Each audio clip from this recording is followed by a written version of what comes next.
The world around is changing. We can deny the facts all we want, but if we don't change our ways soon, the extinction of mankind is on the horizon. Let me pause for a moment to offer introductions. My name is Professor Angelia Gammo, and for the past 15 years, I have studied climate change, ecological diversity, and biochemistry, along with a master's in history and archaeology. Right now, it is my duty to tell others about our environmental responsibilities. But I have to do more than just that. I have to make a change for the better. My father instilled in me a love for this planet, and I will use my dying breath to give humans a fighting chance. Unfortunately, another grim truth is money makes the world go round in this day and age. If you don't have the funds, the research quickly dries up. This happened almost 30 years ago with my father in the Andes. He was on the verge of a breakthrough with a new type of power source that could make fossil fuels obsolete. Then, when the headmaster changed, the interest in climate was gone as well, and all of the research was lost. I have fought for the last 10 years to regain a foothold on that research. It seemed nearly impossible, but I never gave up hope, working right alongside my old man at the university and pushing for larger budgets, new grants, and different opportunities to make it all happen. That hope finally paid off about 2 weeks ago when Dad walked in with a check from the new headmaster. Once again, politics changed the views of those in charge. But we weren't complaining because the number was more than we ever dreamed of. $1,900,300. My mouth literally dropped when I saw the number. I think I checked it 10 times, my father trying his best not to have a stroke. The reason for our excitement was also personal. My mother lost her life trying to uncover the properties of previously never discovered minerals in the high mountains near the borders of Colombia and Ecuador. The cave-in that killed her and the rest of her team being the nail in the coffin for future digs. At long last, we were on the verge of proving our theories and helping to curb our carbon footprint. It was thrilling. There was so much to prepare, heavy machinery to buy, a team to assemble, and then supplies. The list felt endless. My father did his best to keep me calm. It doesn't matter if it takes months to get things up and running now. As long as we have that money, we have everything we need, he reassured me. I relied on him heavily to contact the different specialists we would have to have. Even though the site was still relatively intact, I knew it would be far more difficult than simply returning to South America and setting up camp. The region near the excavation is a harsh one. Temperature can range from drastic dry heat to sub-zero within miles of each other, with winding valleys and uncharted jungles that often turn into war zones for guerrilla armies covering the majority of the surrounding area. Simply getting there was half the battle. In fact, it was obvious that trekking by land would not be an option. Most, if not all, of the trails available were only large enough for wildlife and hardly suitable for the supplies we would need to bring. An airdrop into the mountains was the only solution we could think of. And that, of course, was where our first major expense went. Besides that, the facility itself was small and run down, not designed to house more than 10 or 12 individuals at a time. It was old and dangerous and poorly put together, lacking proper piping, air circulation, and other modern commodities. So, those who did come needed to be given certain reassurances that the journey was worth it. And by that I mean, of course, they would need to be financially compensated in a large way. Monthly salaries cut into my budget quickly. We had to pay for labor to clear the dig site, to prepare the facility with some running water, electricity, and temperature control.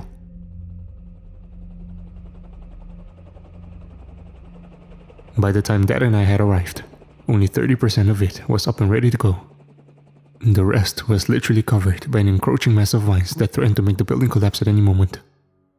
But we were not deterred. The people Dad had found had the right attitude, often working long hours to push into the core of the mountain. Usually because of the bad weather, they could only do so much before the equipment malfunctioned, but they still kept going with shovels and pickaxes. The desolation around us would not stop our progress. Norman, the crewmaster, would often sing songs from his home country to muster the others to keep going. Anything to keep them sane. The weather made it difficult to determine what hours were passing, and often the drastic changes made us paranoid and feeling uneasy. But finally, we reached the areas my mom had theorized would lead to a pocket of the earth never touched by man. I could see where the cavern had collapsed and likely killed her and all the others, leaving nothing but rubble in its wake. That told Norman's men to stop working for a moment, as we took a moment of silence for her and the others. The room seemed filled with death. I could even hear distant screams in my mind as I thought of Mom and how she had likely suffocated where I was now standing. It left me numb, terrified to think the same fate could befall us. But we didn't come here to simply stop here. So, the dig began. The team worked sometimes into the long hours of the night, using the backhoe until they couldn't run any longer and hauling mounds of dirt and clay. Each new push into the mountains felt like it took a lifetime, but my dad reminded me of the fact that we were finally here. We are so close, Angelia. This is going to be history in the making. It took us almost 2 weeks to finally reach the next antechamber of the cavern. A white pocket of stone and molten lava that seemed almost carved by ancient people. At last, we could go in by foot. Dad led the way, using a light on his safety helmet to peer into the gloom.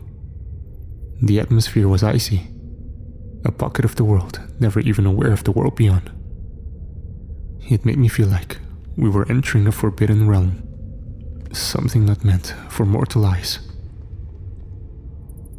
The air in here hasn't been breathed in likely over 600 years or more, Dad whispered. Behind us, the excavation crew followed, carrying lanterns and pickaxes. Our professional photographer, Dominic Legray, paused to capture every nook and cranny. "This is freaky," he commented as we rounded every corner. We saw no signs of life in the cavern either. Just more and more of the same bland decay. Like something had eaten away at the very earth. Even as his flashes struck against the walls, it still felt surreal. We were here, and ready to begin discoveries that could alter history. But everything we were searching for now seemed suddenly gone. Only one of the smaller machines, a drill, could fit into the next tunnel. Norman and his second in command, a man named Manuel, took turns getting it deeper into the molten core. Phosphorus chemicals filled the air, and all of us quickly covered our mouths. Manuel began to cough and spit up blood, unable to cover his mouth quickly enough. "Dr. Howlett, Nurse Onan, we'll need medical down here," Dad said into his radio as we pulled the man from the smoke. I wanted to actually stop and see whether or not Manuel was alright, but Dad was so focused on the dig and what might lie ahead, I couldn't leave him either. Squeezing through the other side of the narrow passage, we found ourselves standing on a frozen lake of some kind. "There's something in the ice," Norman shouted as he shone his light below. Dad took a step forward and looked through the thick sheet of frozen rock, trying to make out what it might be. "It looks like a body bag," Norman admitted uneasily. It seemed impossible as I examined it. How could it be here? Maybe it was one of Mom's crew and they made it farther than we thought, I suggested. "We won't know until we exhume the corpse," Dad decoded. He radioed our physician again and told them of the situation. "Make the main conference chamber into a small morgue if possible. We will bring the preserved sample up right away," he ordered. "This doesn't feel right. Look at the way this room was set up. It was sealed off, like we aren't supposed to be here," Norman said. "Don't be a superstitious idiot. It's just a corpse," Dad shouted and ordered they begin immediately or he would dock a week's worth of pay. Needless to say, that was all the motivation they needed. The next few hours were spent chipping away at the ice around the body. As we got closer and closer to the discovery, it became clear this was not merely a 30-year-old body. This was far more ancient. Perhaps from the Incas or other indigenous tribes, I theorized as we began to extract it from the ice. A lost soul, forgotten by the passage of time. Once it was within arm's length of me, and I could clearly see its features. An overwhelming sense of foreboding came over me. It was hardly recognizable as a person, lacking eyes, nose, or other facial features. Yet, its form resembled a petite, middle-aged woman in the fetal position. The cold mummified the body. The organs might be intact. That said, noting that the decay had stopped at some point after their burial, it was clear from the way that they had been placed within the ice. Their death had been intentional. Whoever had put them there wanted to make sure they could not leave. That evening after dinner, Dr. Howlett began a sample study of the body. I hadn't been able to eat a bite, too disturbed by the corpse. Dad, meanwhile, seemed in good spirits, insisting we be there to observe as they used the basic tools we had at our disposal to take a blood sample from the frozen mummy. With this, we can determine the time of death, and perhaps learn something about our new friend, he explained to me. That sparkle in his eye had me wondering what his intentions were. But I didn't question it. Meanwhile, the team in the caverns below had stopped for the night, too intrigued and terrified by the mummy to do much else. Many of the crew are superstitious. They think this is some kind of curse upon us, Norman explained. Especially now that Manuel seems sick. He hasn't been able to get up since he inhaled those chemicals, the crewmaster added. I scoffed at such nonsense. But the corpse did unsettle me, especially as Dr. Howlett made its features more visible. The Grey stood by, capturing the entire process in vivid detail with his camera. I didn't need something like that to remember. It was scarred into my memory, how nightmarish it looked. It was covered in open sores, like some kind of flesh-eating bacteria had ravaged it from head to toe, including its entire chest cavity and face. Drilling into the crooked left arm for a further examination of the bones told me something else that I had feared, and Howlett said it out loud for all to hear. They were alive when they were placed in the pit, he said, examining the sample under a microscope. How barbaric. Dad said in astonishment, the first hint of concern in his voice. Perhaps not. Look at this here, the doctor said, offering him a glance. Then, I got a look as well. The slide showed what looked like submicroscopic life moving amid what was left of the bone marrow. As they wriggled and began to circle about the microscope, I felt a chill go up and down my spine. This was a pathogen, a biological weapon. And that meant the reasons for the quick burial were evident. The ancient people had wanted to prevent an infection. Can you determine what this is? I asked Howlett. It will take some time. I could extract other more viable organs. Despite the cellular decay, it's likely deeper within the body that the virus might have survived, he said. Do it, I told him eagerly. He nodded and returned to the makeshift morgue, gathering his tools and beginning to torch off the remaining sheets of ice. Dad squeezed my hand, and neither of us said a thing, too enthralled by what was happening in front of us. We needed to know whether or not we were in danger as well. It did not take long for the answers to be obvious. As the final pieces of ice melted off, Dr. Howlett took a break and raised the internal temperature of the room, eager to begin a proper autopsy. Seeing the corpse now in fresh light gave me that same uneasy feeling again, realizing how much this strange disease had likely forced the poor soul to suffer. Then, out of nowhere, the body jerked. Dr. Howlett screamed in alarm and dropped his surgical tools. The sudden gasp of air from the body enough to paralyze him with fear. Dad and I watched in abject horror as well, amazed by what we saw. The corpse was barely moving, but the signs were obvious. Whatever we had found, it was very much alive.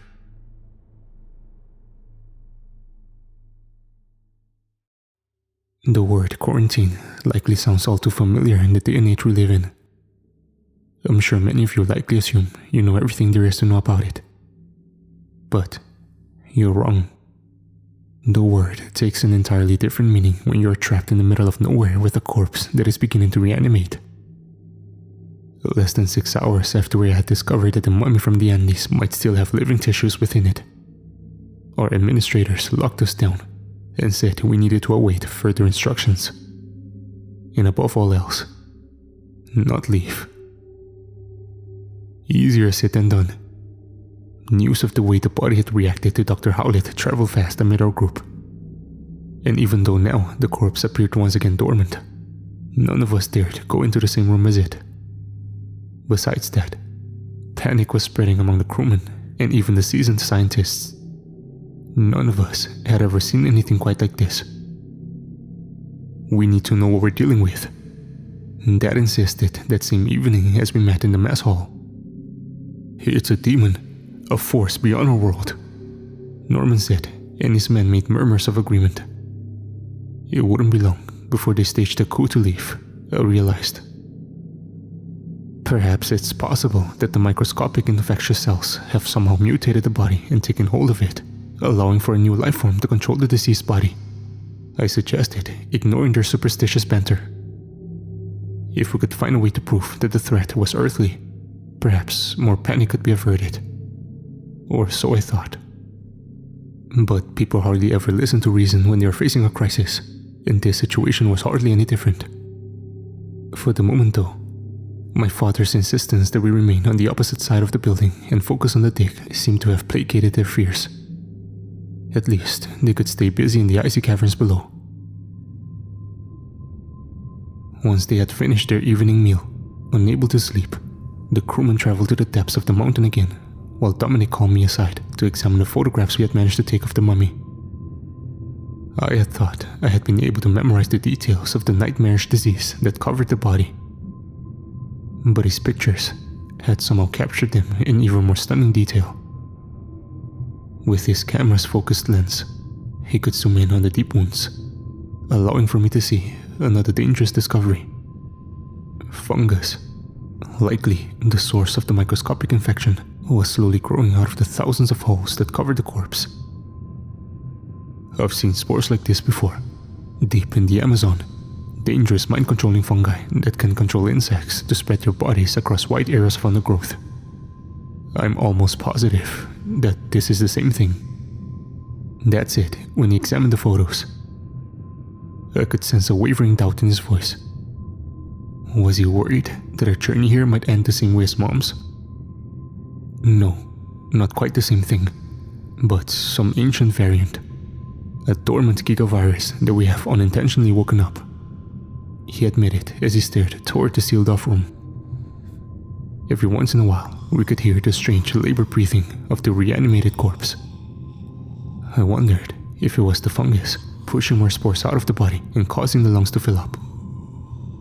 It was almost impossible to ignore such an ominous sound, but Dad insisted that we keep away. I wish I had listened. The turning point came when I went to check on Manuel.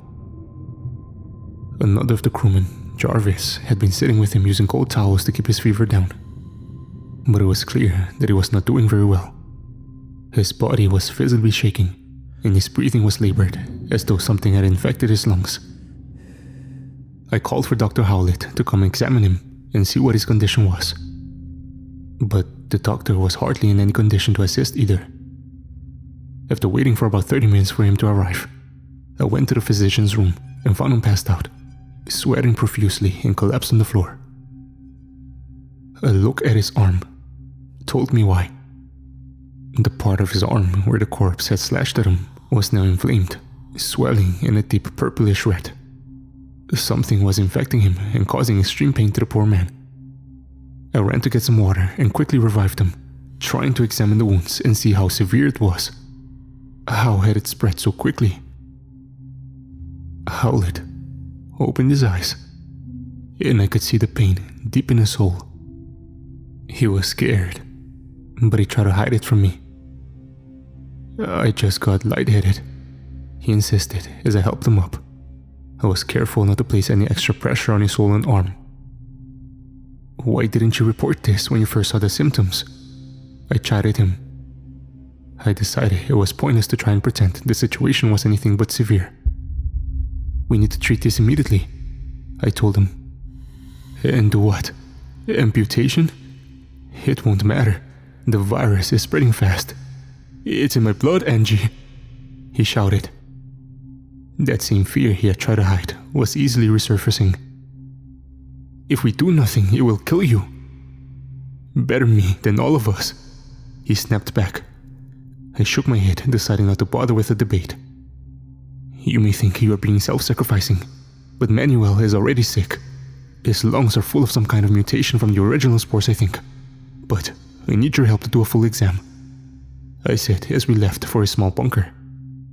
Howlett nodded, gesturing for me to guide him to where Manuel was resting.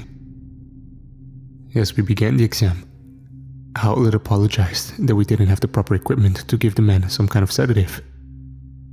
Angelia, tie him down, he instructed, pointing to some clothes nearby that I could fashion as a rope. Are you serious? He can hardly stand. Once I begin, it's likely he will fight, Howlett told me. I went ahead and got the clothes, tearing them and placing them in Manuel's mouth first in case he began to scream. The only way that I'm going to be able to get a proper sample would be to cut to his lung, the doctor explained as he gathered his surgical tools. His hands were shaking. I was about to second-guess myself and tell him to wait, when he made the first slice against Manuel's ribcage. As predicted, the crewman screamed. I did my best to hold him and told Norman to do the same. It took all of our efforts to keep Manuel from getting free, as Dr. Howlett continued to scrape away parts of his body. Then, as he opened up a pocket, a sudden burst of those same strange chemicals sprouted from his body and hit Howlett. The doctor instantly began to choke. He fell back and dropped his surgical tools, grabbing at his throat as he fell. I stood away, too frightened to know for sure what the spores were doing to him. A moment later, the doctor stopped breathing, and he was gone. I had forgotten all about Manuel. He reared up, hitting me in my side as he began to act like a wild animal. Grabbing at the knife, he sliced it through the air, manically defending himself. Don't touch me, do you hear? He snarled as he backed out of the room. Manuel, you aren't well. We are just trying to help you, Norman insisted. I'm getting the fuck out of here, and none of you are stopping me, Manuel answered, clutching his chest to keep the wound from causing him to lose more blood. He stumbled out of the room, and Norman instinctively tried to follow him, but I held him back. He can't go far, even if he left this place. Think of where we are, I told him. I moved over to Dr. Howlett's body, checking to see what damage the spores had done. Already, I could see that the strange virus had begun to make his flesh rot and decay at a rapid rate. His smell was gone too, like he had never even been alive. But I could still hear labor breathing beneath his chest. It made me shudder to think that he might still be suffocating. Contact my father. We need to move him to the same room as the mummy, I told Norman. The crewman was at a loss for words, still shaken by the last few moments. I was doing my best to keep my composure, but I didn't want anyone to see it. This was a nightmare, but I pulled it together and snapped at the foreman to listen to me. There wasn't a moment to lose. I told Dad about the situation with Manuel first. Needless to say, He was furious.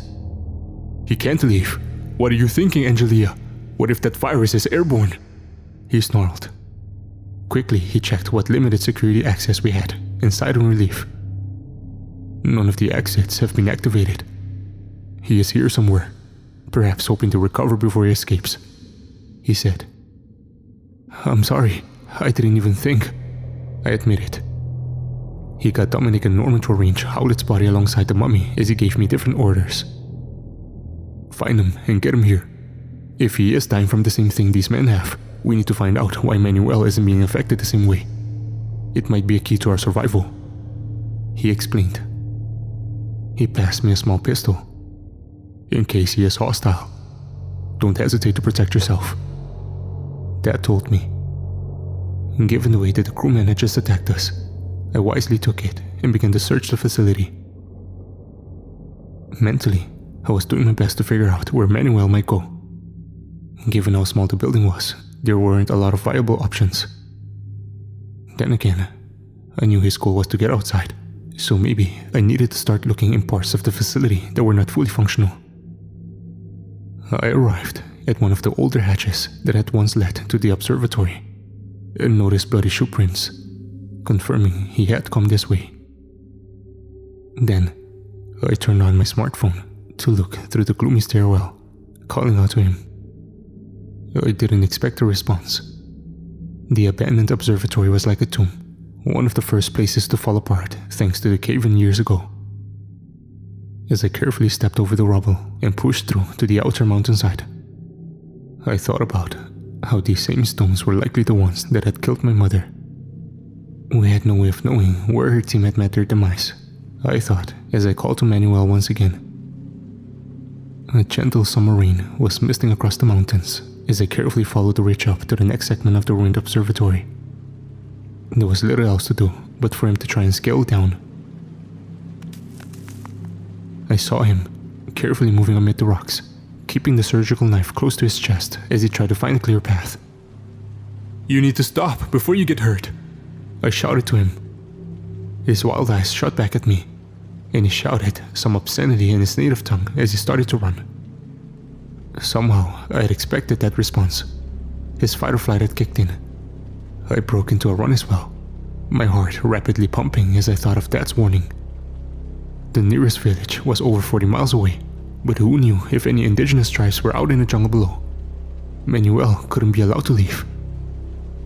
Desperately, I jumped down to the next pair of stairs, the old metal creaking and swaying as I shouted to Manuel. He wasn't listening. But it wasn't just because of me. Something was drowning me from above. Both of us paused in surprise to hear the noise as it grew louder. At first, panic set in as I thought it was an avalanche. Then, I saw a swarm of dark helicopters pushing their way out of the clouds. It did not make me feel more at ease as I got a closer look at the men and women that were operating the machines. This was military, and all of them were armed to the teeth. I saw AK-47s, grenades, and knives the size of my arm as the helicopters got closer. One of the men took out a sniper rifle, and my heart sank. A long stream of red pierced the dreary air as they locked onto Manuel. I don't remember if I screamed. I know I wanted to.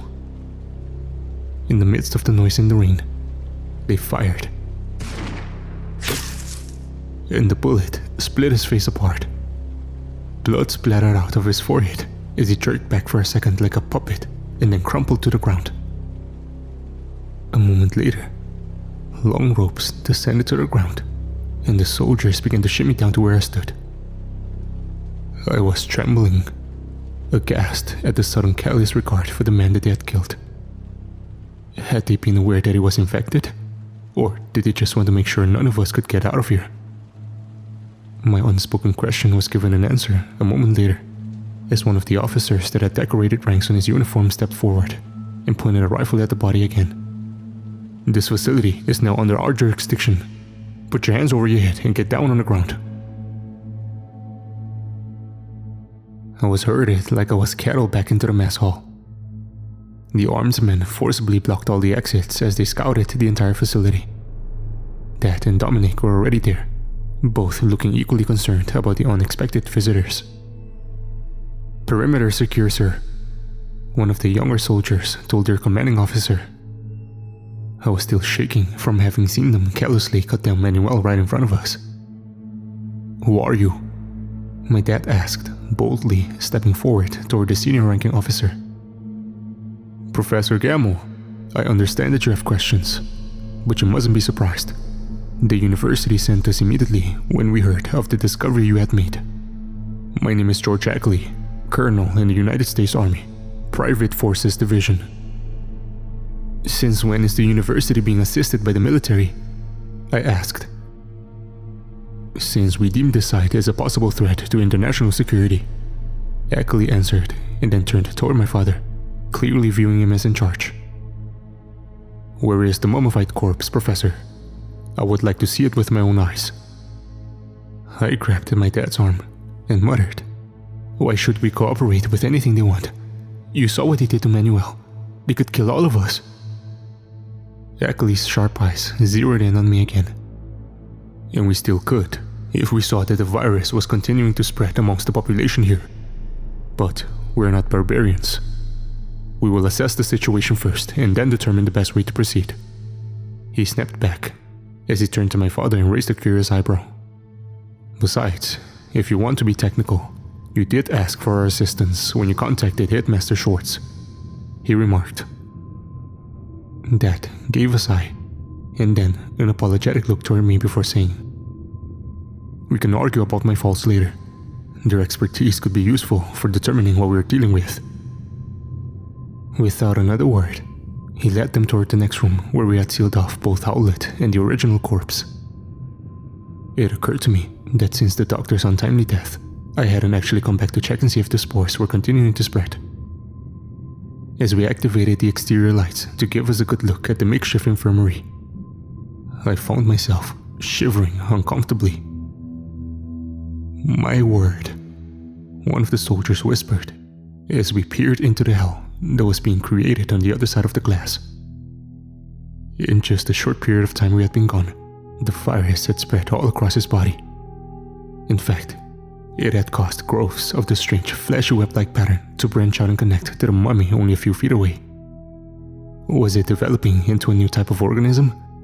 Just seeing the strange mass of flesh, writhing and heaving like it had a set of lungs, was enough to send shivers down my spine. We had no idea what we were dealing with. And it was getting worse, I realized. "How many hours has it been since Dr. Howlett became deceased?" the colonel asked as he kept his eyes on the hellish new growth. It almost seemed like it was getting larger before our eyes. "An hour or two. 3 at the most," I answered as I stared in abject terror. It was impossible for it to have spread so quickly, but I couldn't ignore the evidence right in front of my eyes. "At this rate, the entire facility could be compromised by the end of the day," Dad proclaimed.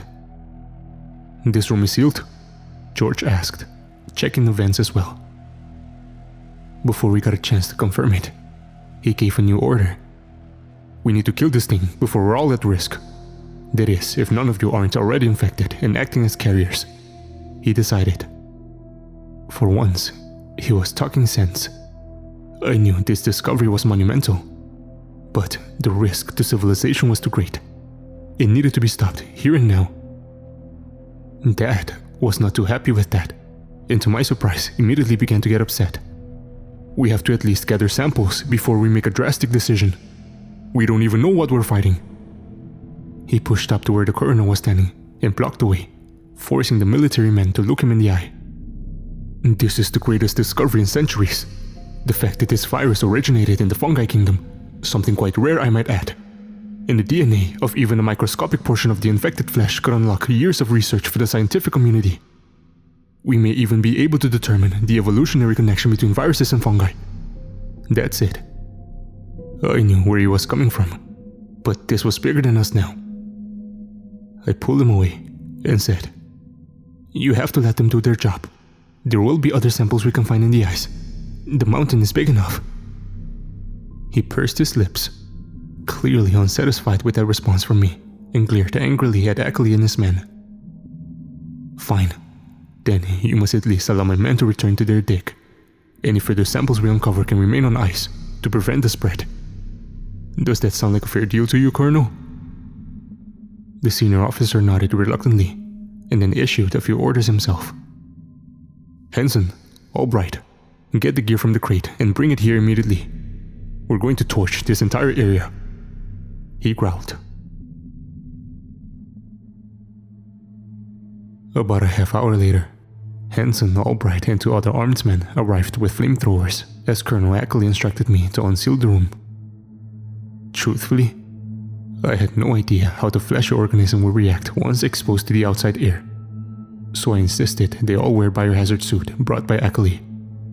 Some protection is better than the alternative, I told them as I opened the metallic door wide, and the men walked in with the canisters of liquid flame on their back. I watched from the other side of the glass with bated breath and insisted that Dominic be there to document the entire thing. Even if it is lost to history, we need a record of what happened here so the world knows we had no other choice, I told him. LeGray was too fascinated by the strange morphed fungal virus to ignore me. Slowly, the soldiers approached the writhing body that had once been Howlett and then pointed their nozzles straight at it, eager to end this nightmare. The flame sped out, and it seemed like it all happened in slow motion, watching as the rapid-fire weapon blazed against the flesh and started to make it melt. What happened next? I have had difficulty shaking from my memory, because it was so horrific. The organism began to move. Suddenly, from the mass of flesh, one of the corpse's hands reached out and slashed directly against the front soldier's biohazard suit. In shock, he fell backward and the flames spewed upwards. A moment later, we were watching as the bizarre faceless fleshy corpse moved on its own, like a marionette puppet being pushed along as it scrambled across the room, flames spreading everywhere. It slammed against the glass where I was standing with the force of a freight train. A blended mass of open wounds peered toward me, and tiny spores pushed their way out of the face of the corpse as it spewed deadly chemicals directly towards the thick glass. Were it not for the protection, it would have been directly on my face. Then, the reanimated organism slithered and fell backward, crawling like a crab toward the next soldier as he hurried to help Jensen up. Constantly, the wounds that covered the body were opening and closing, sending out more of the spores into the air as Ackley ordered the men to fall back and kill the damn thing. Dominic was doing his best to capture it all in photograph, but it was all happening so fast. Then, it slammed against the glass again, and this time, it began to crack. LeGray instinctively protected me, and we jumped back as the creature began to push through the breaking glass. This bizarre, otherworldly hiss being heard from every new wound that was opening. "Move! Move!" Dominic ordered frantically as the wall of glass finally gave away. A moment later, and I was sure we would be the next infected. Then, Colonel Ackley activated another flamethrower and torched the corpse at max strength. We scrambled to take cover as the organism made this whistling scream and flailed onto the floor, unable to avoid the flames. It was taking into earth like some kind of rabbit dog, I realized as the flames melted its flesh fast. It writhed and shrieked a few moments longer as Ackley got closer, making sure the flames licked and burnt every part of the organism form. Then, the room fell silent, and the undead creature was immobile once again.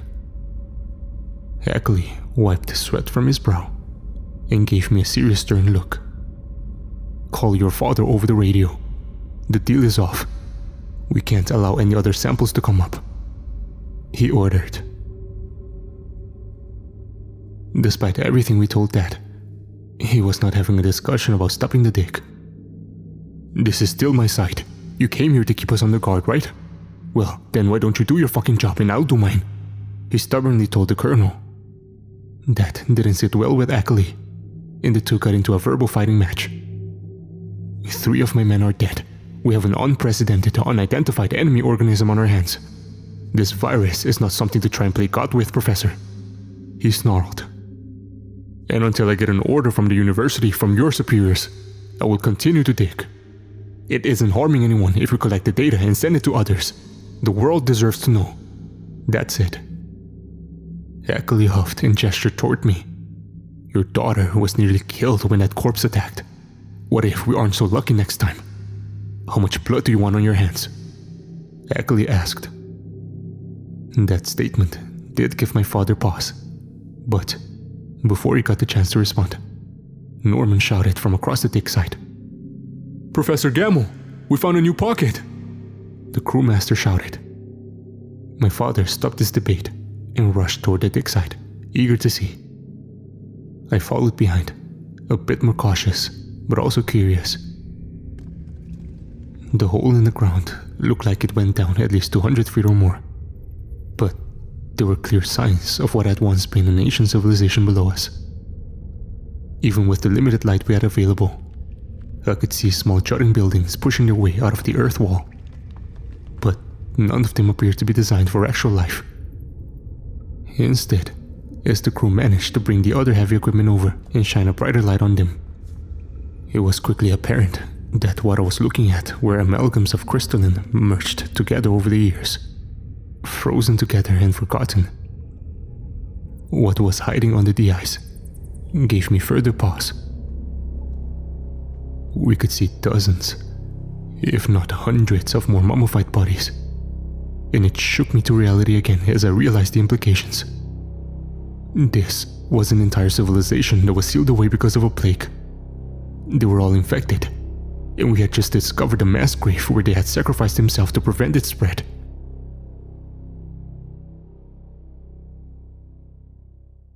As a scientist, there are moments in my life I can look back at and feel a swell of pride telling me that I did the right thing for the right reasons. My time in the Andes is not one of them. As I think back to those days, covered in ice and snow, and I remember what we found there, all I have is a heart full of regret. Ackley insisted we contact the university immediately for authority to destroy the entire catacomb we had found. Their response, however, was not what any of us expected. The site needs to be completely excavated. The historic value outweighs everything else. After all, it's still frozen, correct? As long as there is no change in temperature, there should be no threat. The hitmaster insisted.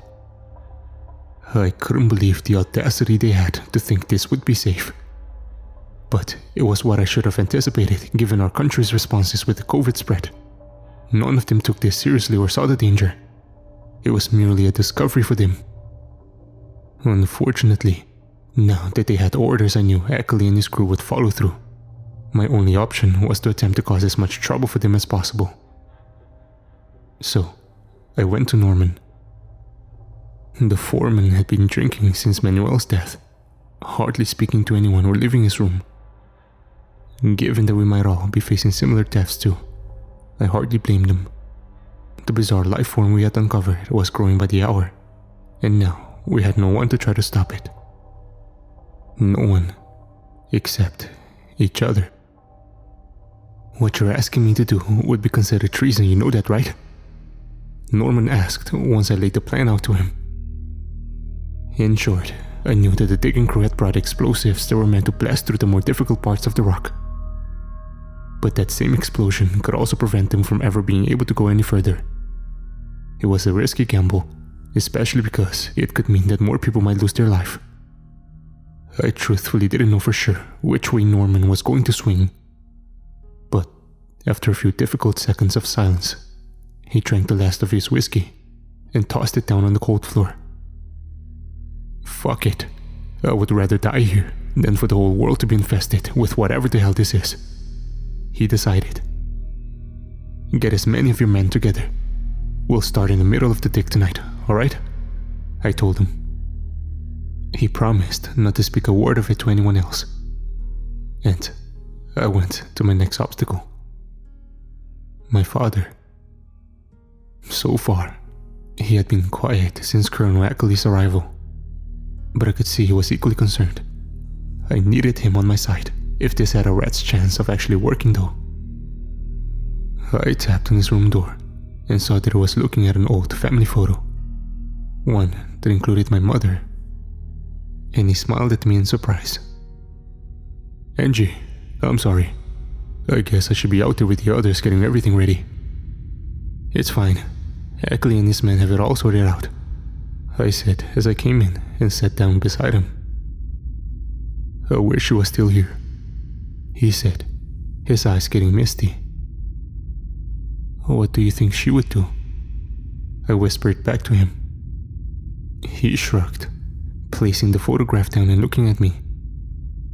"I know she would be proud of the woman you have become. This expedition has shown me how strong you are." I smiled, my stomach inwardly twisting as I realized how implicitly he trusted me. "Dad, this is bigger than we expected. I think we're in over our heads," I said softly. "Maybe, but it's out of our hands," he admitted. I bit my lip and shook my head. "Not yet. I think we can still make a difference. But I may need your help." "Angie, I know you will do what you think is right. I know there is much you want to say. But I'm tired. Let's wait until the morning after the next dig, he commented. I let out a sigh, not wanting to argue. We had too much at stake to do that. Instead, I gave him a hug and went to my own quarters across the hall, trying not to think of what would happen in the morning. It wasn't a pretty picture no matter how I painted it, but it would have to be done. Sleep somehow found its way into my weary brain and got me through the cold night. I occasionally heard my dad make soft wheezing noises, which frightened me to no end, so the first thing I did when I woke up was to check him for any signs of infection. "It's just old age," he insisted, as we traveled down to the dig site. Already, Ackley and his armed men were moving toward the mass grave we had come across, eager to go deeper into this hell. None of the soldiers showed any signs of wavering against their commander. But then again, I wasn't expecting them to. They would follow him into hell itself if necessary, I thought, as I saw Norman and his remaining crew arrive with their equipment. LeGray stood near the edge of the ice with his camera, watching it all unfold silently. Norman gave me the slightest of nods, giving a soft reassurance that his men were on my side. But I was still on pins and needles as they got started, and reached for my dad's hand, wondering how things would play out. I didn't have to wonder for very long. Dad pulled his hand away and stepped toward the colonel. At first I was confused. Then I saw that stoic look he always gives when he wanted to lecture. My heart sank. "Dad, what are you doing?" I said. "Sir, I'm not quite sure what my daughter is planning, but I believe that she means to sabotage this operation," he said. Ackley immediately ordered two of his men to take me aside. I almost considered fighting them, but Ackley had a look that told me he wouldn't flinch to put a bullet in me. "Dad, don't do this," I begged him, but my father had a resolute look that told me he couldn't be listened to.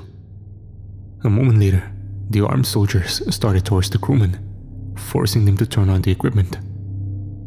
"Any false moves would be considered your death sentence," the colonel said sternly as he gave out orders.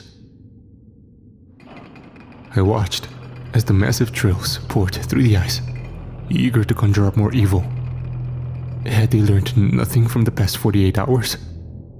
I shouted, trying to get Norman's attention as the drill went deeper, and I started to see dark liquid slime pour up from between the cracks. It wasn't oil. It was moving the way the corpse had. "How deep to the next bucket?" Ackley shouted over the crowd. Norman wasn't listening though. He kept drilling. He had this look of determination in his eyes. And then, I realized his plan. He knew that he wasn't going to survive.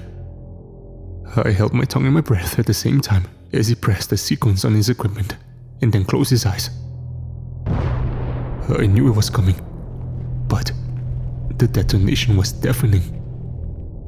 A few of the soldiers were thrown back by the impact, but it was the ones nearest to the blast that faced real horror.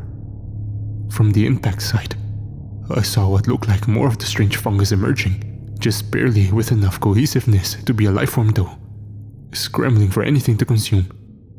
It was screaming, the way a vicious bird of prey might when scooping up a victim.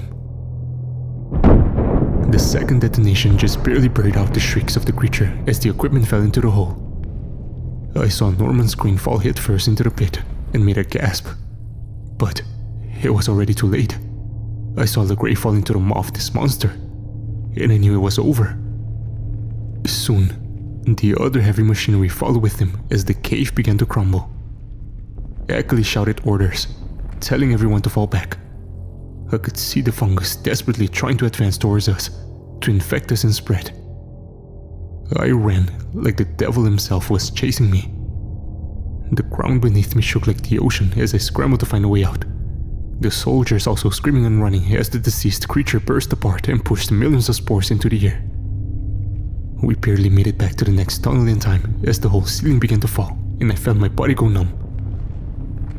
This was exactly how my mom died. Was history repeating itself? My life felt chaotic and frozen all in a single moment as the rocks began to surround me. Then, I felt a sharp tug. Ackley was there, risking everything to save me from the cave-in. At last, we made it back up to the main facility. The rumbling appeared to stop, and we took stock of how many of us had survived. Besides myself and Ackley, only 3 soldiers and my father still remained. All of them looked like they had just made it by the skin of their teeth too. "Report. Are there any injuries?" the colonel asked. I got up on my feet, grabbing my father and shoving him against the wall. "There will be soon, unless he can explain what the hell he was thinking trying to go deeper." I love my dad, but in that moment, all I felt was blind rage. How could he be this reckless? "Angelia, I only wanted your mother's legacy to be remembered. I didn't want any of this," he muttered. I saw regret in his eyes combined with shock. He was telling me the truth. So I let him go and turned toward the soldiers. "We need to get out of here before the rest of the chamber collapses." Ackley was trying his best not to wince in pain from the blast as he checked his men and then nodded grimly. The site itself has been severely compromised. Any remaining components of the life form could be so far into the mantle of the earth that it would be too difficult to reach. Plus, without the equipment, it would be impossible. I was actually surprised to hear him sound so reasonable, but the losses we had sustained were too great, no matter how amazing the discovery. We simply had to leave. "Let's move to the observation deck. It's the closest to the surface, and we should be safe there while we radio for transport," Ackley suggested. His soldiers obeyed, and Dad reluctantly followed. Ackley reported that it would be morning when help arrived. The cold air that swept through the observation deck was just another grim reminder of the destruction caused by us disturbing this ancient tomb. My mind was still reeling from everything that had happened below. But there was one obstacle I needed to overcome before we returned to civilization. I went toward where my dad was staying and heard this strange wheezing. The same kind I had heard when the corpse reanimated. It made me bolt to save him. I knocked on the half-beaten down door that separated my dad and I, and saw that he had just finished coughing up blood. It made me pale as I rushed to his side and said, "Did you get infected? Let me check you." "Angelia, I'm fine. It's just old age," he insisted as he tried to push me away. I shook my head and insisted that he sit down as I grabbed the first aid kit. You won't go anywhere until I'm sure you have a clean bill of health, I said. Reluctantly, he agreed, doing his best to stifle another cough. Using a stethoscope, I listened to his lungs. And what I heard frightened me. This was worse than I expected. I pulled back and looked at my father in disgust. You are sick, and you're trying to hide it. Why? Is it the virus we found? He shook his head, trying to hide it. You don't understand, Angie. This is what your mother would have wanted. This can change the world. I stood up and snapped. You can't leave here infected. You could kill billions. Just look at what is happening right now in the world. What you're thinking of doing would be genocide. We don't get to dictate what nature has in store for us. He snapped back. I saw fear and frustration in his eyes. And I saw denial. He believed what he was saying. And I knew what I had to do. I wrapped my hands around his throat and pressed them against the wall, tightening.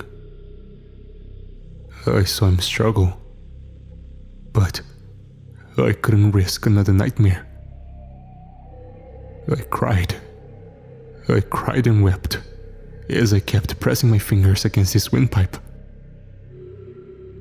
Then it was over, and in that last moment of his life, I saw spores beginning to push out of his throat. And I knew that I had done the right thing. Standing there in shock as my father's corpse fell to my feet, I gathered my things and made for my room.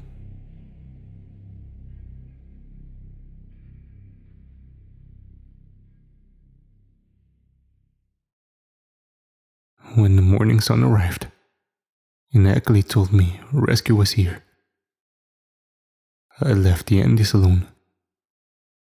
I do not want to know what we left behind here, or if it will ever be found again. But I pray that it is gone for good. And if you believe in any higher power protecting us, I ask you to do the same.